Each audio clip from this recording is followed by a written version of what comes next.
আওয়ামী লীগ 2006 সালের 28 অক্টোবর প্রথম টার্গেট করেছে, তাদের যে জার্নি স্টার্ট করা ফেস্টিভ্যালের টার্গেট করেছিল শিবিরের উপর হামলা করা। সারা দেশে আমাদের অসংখ্য ছাত্র শিবিরের ভাইদেরকে শহীদ করেছে এবং আহত করেছে, এবং তার লাস্ট অ্যাকশন ছিল অগাস্টের শুরুতে শিবিরকে নিষিদ্ধ করা। তো আমি এই দিক থেকে প্রাউড ফিল করি যে ফেস্টিভ্যালে আওয়ামী লীগ তার ফেস্টিভ্যাল যাত্রার শুরুর দিন এবং তার সর্বশেষ পর্যন্ত যাকে তার প্রধান হুমকি মনে করেছে তাকে শিক্ষার্থীরা এখন ওয়েলকাম করেছে সব জায়গায়, সবগুলো ক্যাম্পাসে।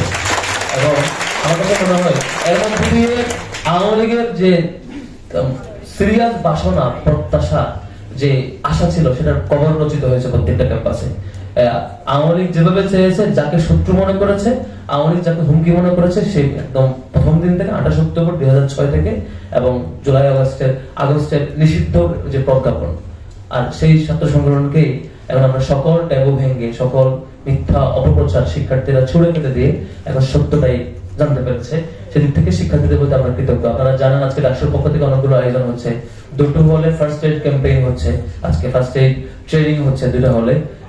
তারপর টিএসসি অডিটোরিয়ামে সকালবেলায় ব্রেস্ট ক্যান্সার অ্যাওয়ারনেস শীর্ষক ট্রেনিং প্রোগ্রাম হয়েছে, যেখানে পুরো টিএসসি হল ভর্তি নারী শিক্ষার্থীরা ছিল এবং তাদের জন্য চিকিৎসা বাবদ বিভিন্ন অফারের ঘোষণা এবং তার টেস্ট সহ বিভিন্ন ফ্রি টেস্টের বিভিন্ন ঘোষণা দেওয়া হয়েছে শিক্ষার্থীদের জন্য।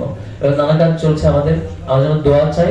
আর 28 অক্টোবরের ব্যাপারে এবং পরবর্তী ব্যাপারে আমরা আরেকটা অবজারভেশন শেয়ার করবো, সেটি হচ্ছে 2013 সাল, 14 সাল, 15 সাল বিএনপি, জামাত সহ সকল সংগঠন যখন একসাথে, ছাত্র শিবির, ছাত্র দল সবাই মিলে যখন আন্দোলন করছে, তখন একটা পক্ষ সেই আন্দোলনকে ক্রিমিনালাইজ করেছিল, একটা পক্ষে আন্দোলনকে দেখানোর চেষ্টা করেছিল এই আন্দোলনটা সন্ত্রাসী আন্দোলন, এই আন্দোলনটা ঠিক না, এই আন্দোলনটা ক্ষতিকর দেশের জন্য, এভাবে উপস্থাপন করেছিল এবং সেই ন্যারেটিভ এস্টাবলিশ করার জন্য সংঘবদ্ধভাবে যে চেষ্টা করেছিল।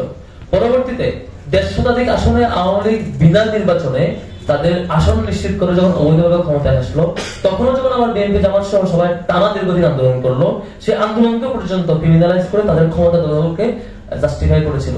যেই প্রতিনিধিরা, যে স্টেক হোল্ডাররা, যে নানা বুদ্ধিজীবী মহল্লা, তারা এখন রং বদলে আবারও চেষ্টা করছে আমাদের মধ্যে ঢুকে আমাদের মধ্যে ভাঙন সৃষ্টি করার। তারা চেষ্টা করছে আমাদের মধ্যে নানা কিছু পুশ করার। কখনো কখনো আমাদের জাতীয় নেতৃবৃন্দ এবং আমাদের বিভিন্ন দলের প্রতিনিধিদেরকে আমরা লক্ষ্য করেছি, এই বিষ কখনো কখনো তারাও না বুঝে গ্রহণ করছেন। এই পুশ করা বিভিন্ন বয়ান হয়তো আমাদের অন্যান্য নেতৃবৃন্দের হৃদয়ে কখনো কখনো দেখতে যাচ্ছে। আমরা অনুরোধ করবো, আমার দিক থেকে বিনীত অনুরোধ থাকবে, আর যেসব জাতীয় নেতৃবৃন্দকে আমরা দীর্ঘদিন ধরে দেখে এসেছি ফেসিবাদের বিরুদ্ধে, অন্যায়ের বিরুদ্ধে ভূমিকা রেখেছেন, তারা অন্তত সে রং বদলানো মানুষগুলোর বয়ানের মধ্যে ঢুকে যাবেন না। অন্তত এই রং বদলানো মানুষগুলো, চিহ্নিত মানুষগুলো, চিহ্নিত স্টেক হোল্ডার গুলো, যারা আওয়ামী লীগকে গত 15 বছর জাস্টিফাই করেছে এবং তাদেরকে সবসময় ক্ষমতায় আসীন রাখতে সহযোগিতা করেছে, আর আমাদেরকে ভিকটিম বানাতে তাদের সকল মেকানিজম তারা এস্টাবলিশ করেছে, তাদেরকে এখন আবার ফ্লোর দিয়ে তাদের সেই ন্যারেটিভ গুলো গ্রহণ করে নিজেদের মধ্যে কখনোই দূরত্ব তৈরি সৃষ্টি করা যেসব বিষয় উচিত না।